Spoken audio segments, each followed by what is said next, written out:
Today we talk about how can you figure out the solution or know how you can do that on your Webull app. So you just follow these ways and it's going to work with you.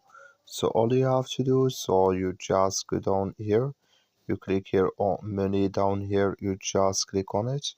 So then it's going to take you to your profile. It's going to show for you like this. Then all you have to do now, you just go here above settings, click on it here. So when you just click on settings, it's going to take you to this list. Then you click here on chart settings, just click on it here. So then you come to next step here, it's going to show for you like this. Then you go down here, just keep going down. So then you come here to uh, portrait here and landscape here mode, clicking this sign or this color.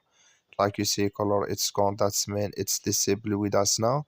That's all you have to do. Thank you for watching. Don't forget to support us by liking